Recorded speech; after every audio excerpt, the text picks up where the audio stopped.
Hello my all dear students of class BSc part first. Dear students, आज के इस online video lecture में आप लोगों का बहुत बहुत स्वागत है। डियर स्टूडेंट्स, जैसा कि आप लोग देख चुके हैं, इसके पहले के वीडियो लेक्चर में हम conservation of linear momentum, law of conservation of linear momentum discuss किए थे, जो कि very very most important topic है और आपके फर्स्ट यूनिट का, आपके फर्स्ट पेपर का ये फोर्थ टॉपिक है। ठीक है, इसके पहले जैसा कि हम फ्रेम ऑफ रेफरेंसेस के बारे में डिस्कस कर चुके हैं। ठीक है, फ्रेम ऑफ रेफरेंसेस के बारे में डियर स्टूडेंट्स हम आपको बता चुके हैं फ्रेम ऑफ रेफरेंसेस कितने टाइप के होते हैं। After this we have explain in your online video classes many topics according to your syllabus.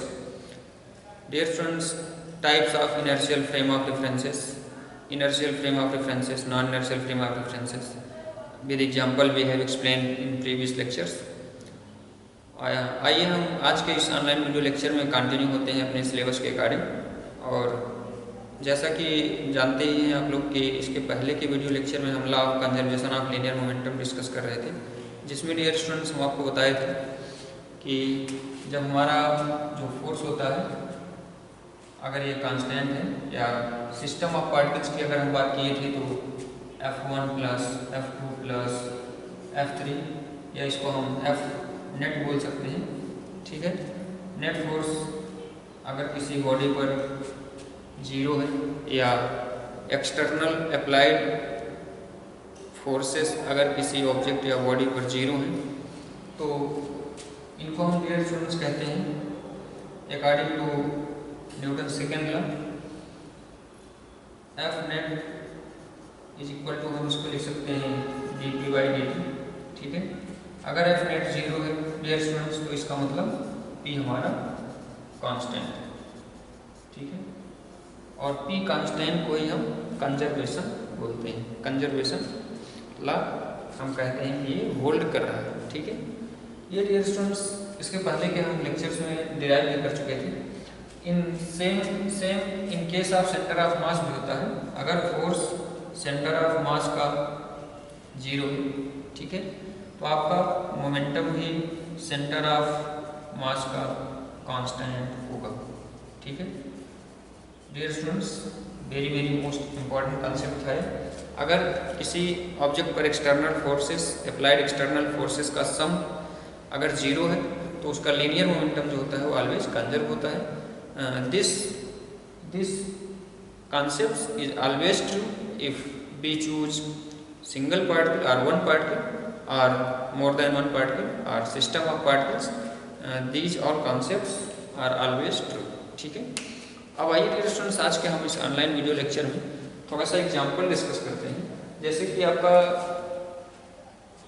Conservation of linear momentum पर बेस्ड एग्जाम्पल की बात करें डियर स्टूडेंट्स, तो जैसे कि आप लोग सुने भी होंगे द मोशन ऑफ रॉकेट। इसमें फ्यूल्स जो है डियर स्टूडेंट्स जलता है और गैसेस जो है बर्न्स आउट होकर के पीछे की ओर पीछे की ओर फ्लो होती हैं, और ये अपोजिट ऑर्डर में फोर्स एक्सर्ट करते हैं। ठीक है, और वेलोसिटी रॉकेट का हमारा इंक्रीज होता जाता है। नीचे से फ्यूल्स जो है जलता है और गैसेस बाहर एमिट आउट होती है। जितनी स्पीड से उतनी ही स्पीड से वो आगे की ओर रॉकेट हमारा बढ़ता जाता है। ये dear students conservation of linear momentum पर बेस्ड एक very very most important examples है। कंजर्वेशन ऑफ लीनियर मोमेंटम इस पर कैसे फॉलो हो रहा है डियर स्टूडेंट्स, इसको थोड़ा सा फील करेंगे। आपका कंजर्वेशन ऑफ लीनियर मोमेंटम क्या कहता है कि total sum of momentum v4 is equal to total sum of momentum is equal to after, मतलब पहले का मोमेंटम और बाद की मोमेंटम का इक्वल होना ही आपका कंजर्वेशन ऑफ लीनियर मोमेंटम कहा जाता है। ठीक है डियर स्टूडेंट्स, जैसे कि हम कोई रिवॉल्वर जो है फायर करते हैं, तो इसमें भी देखेंगे due to law of conservation of momentum, यहाँ पर आपका गन जो है, आपका रिवॉल्वर जो है, वो जितनी स्पीड से गोली आगे की ओर जाती है, उतनी ही स्पीड से हमारा जो रिवॉल्वर है वो पीछे की ओर रिकॉइल होता है। ठीक है, यहाँ पर ऐसा क्यों होता है डियर स्टूडेंट्स? आपका इनिशियल और फाइनल मोमेंटम को के कंजर्वेशन के रूल के रीजन के कारण ऐसा होता है। ठीक है, आपका इनिशियल मोमेंटम और फाइनल मोमेंटम इक्वल होना चाहिए, इसीलिए आपका जितनी स्पीड से गोली आगे की ओर निकलती है रिवॉल्वर से जब फायर की जाती है, तो उसी स्पीड से रिवॉल्वर पर भी एक फोर्स अपोजिट आर्डर में लगता है, और रिवॉल्वर जो है हमारा इसीलिए रिक्वाइल होता है। ठीक है, तो ये आपका एक एग्जाम्पल था कंजर्वेशन ऑफ लीनियर मोमेंटम पर बेस्ड। सेकेंड एग्जाम्पल था, फर्स्ट आपका रॉकेट का मोशन है ही। ठीक है, मोशन ऑफ रॉकेट। तो डियर स्टूडेंट्स, ये सब आपके law of conservation of linear momentum को कम्प्लीटली होल्ड करते हैं। ठीक है, अब हम आगे बढ़ते हैं। आज के इस लेक्चर में हम आपका नया टॉपिक एक स्टार्ट करेंगे जो कि आपका लीनियर मोमेंटम पर ही बेस्ड होगा। ठीक है, इसमें डियर स्टूडेंट्स हम लीनियर इंपल्स की बात करेंगे। ठीक है, आज के इस वीडियो में हम लीनियर इंपल्स की बात करेंगे। इंपल्स आप लोग सुने भी होंगे, लीनियर इंपल्स। ठीक है, इंपल्स आप लोग इसके पिछले की क्लासेस में वन टाइम्स डिस्कस भी कर चुके हैं। ठीक है डियर स्टूडेंट्स, इंपल्स का एक एग्जांपल थोड़ा सा फील करेंगे। जैसे कि हम बैट से, अपनी बैट से जो है क्रिकेट खेलते समय बैट से बॉल को हिट करते हैं, तो वहाँ पर बॉल पर एक इम्पल्स लगता है। ठीक है, इम्पल्स मीन्स होता है वेरी शॉर्ट टाइम के लिए जो फोर्स एक्सर्ट होता है किसी ऑब्जेक्ट या बॉडी पर, उसी को हम इम्पल्स बोलते हैं। ठीक है, आई होप आपको क्लियर हो गया होगा। डियर स्टूडेंट्स, इम्पल्स जो है यहाँ पर लीनियर इम्पल्स हम डिस्कस करने वाले हैं। तो इसके लिए हम क्या करते हैं, आइए एक एग्जांपल सपोज करते हैं। सपोज करते हैं डियर स्टूडेंट्स की एक constant force, constant force acting on A particle.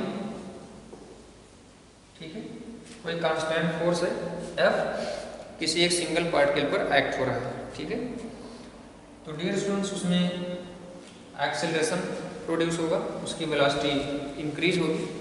अगर कोई ऑब्जेक्ट मूव कर रहे हैं किसी इनिशियल वेलोसिटी से, अगर हम उस पर एक कांस्टेंट फोर्स एक्सर्ट कर रहे हैं तो उसकी वेलोसिटी जो है इंक्रीज होती जाएगी और इसमें एक्सेलरेशन प्रोड्यूस होगा।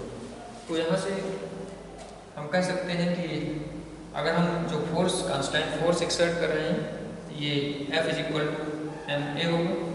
ठीक है, यहाँ एक डियर स्टूडेंट्स ये जो है आपका कांस्टेंट एक्सेलरेशन होगा, क्योंकि हम कांस्टेंट फोर्स एक्सर्ट कर रहे हैं।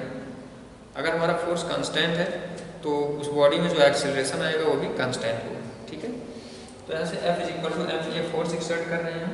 ठीक है, और P इज इक्वल टू हमारा जो फार्मूला होता है m ही लीनियर मोमेंटम डिस्कस कर ही चुके हैं, तो उसका यूज हम यहाँ पर थोड़ा सा करेंगे। और क्योंकि डियर स्टूडेंट्स यहाँ पे आपकी इनिशियल वेलोसिटी u से फाइनल वेलोसिटी v हो जा रही है। ठीक है, और एक्सेलरेशन आपका कांस्टेंट है ही, तो कांस्टेंट एक्सेलरेशन के लिए आप लोग एक इक्वेशन पढ़े हैं v is equal to u plus at। ठीक है, यहाँ से इसको हम ऐसे भी लिख सकते हैं v minus u is equal to at। यहाँ से डियर स्टूडेंट्स यहाँ a की वैल्यू हम लिख सकते हैं, a की वैल्यू यहाँ से F बाई m हो जाएगी।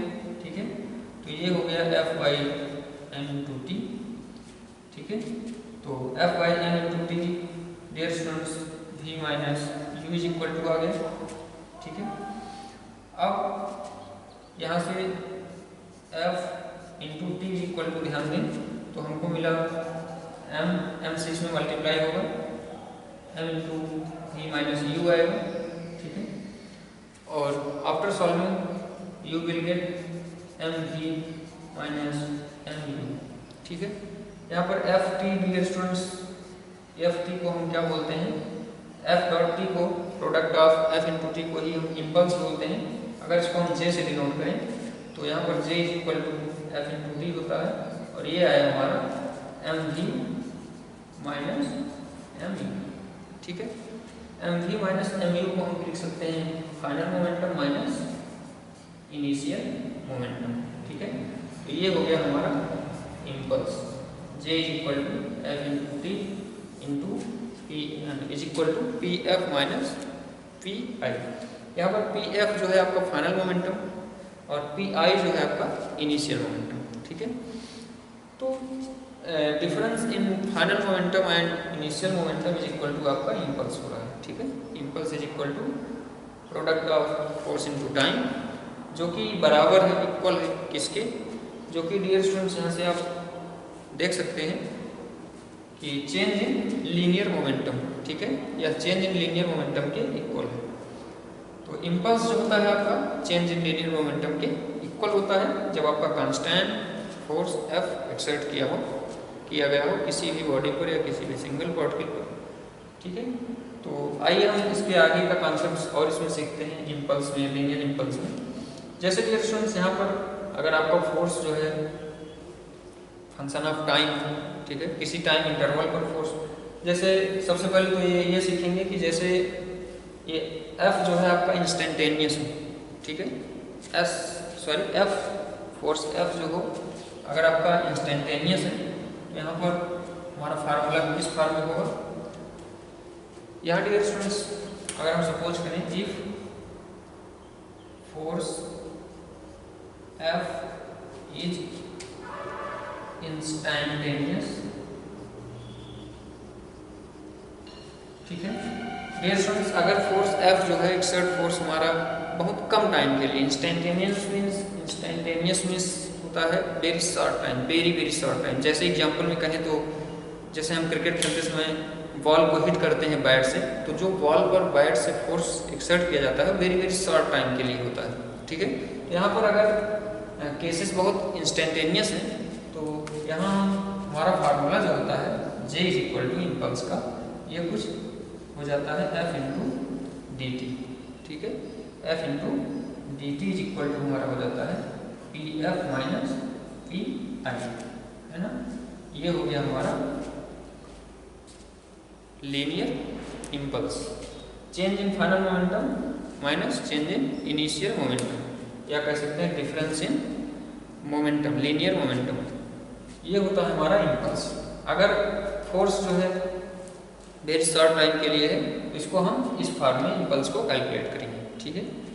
इसमें डियर स्टूडेंट्स आपका नेक्स्ट स्टेप हो सकता है कि फोर्स वेरिएबल हो, फोर्स टाइम के साथ टाइम पर डिपेंड हो, तो इसमें हम क्या करेंगे डियर स्टूडेंट्स, इसमें इंटीग्रेशन में हम लिमिट ले लेंगे, ठीक है, जितने टाइम से जितने टाइम तक हमको कैलकुलेशन करना होगा हम उसमें इसमें इंटीग्रेशन में वहाँ की लिमिट ले लेंगे।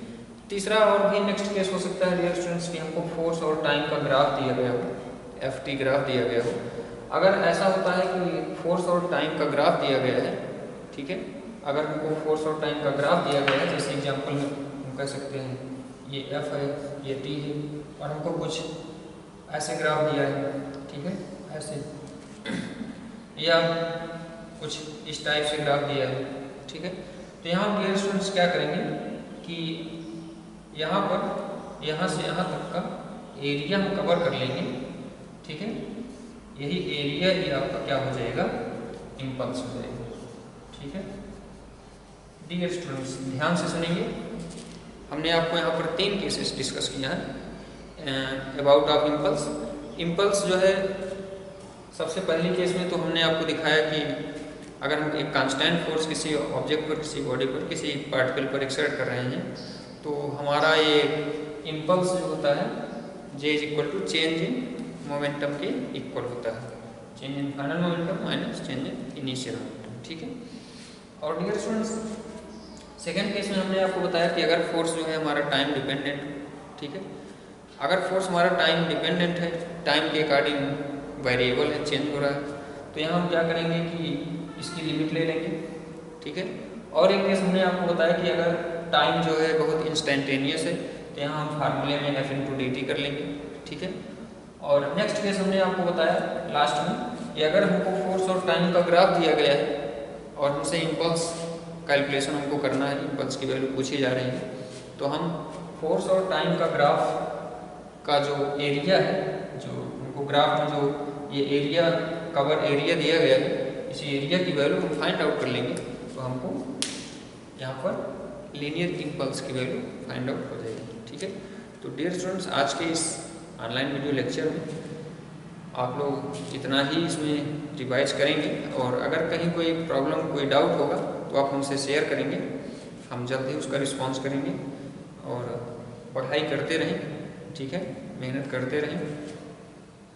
और आज के इस लेक्चर को हम स्टॉप करते हैं। Thank you very much.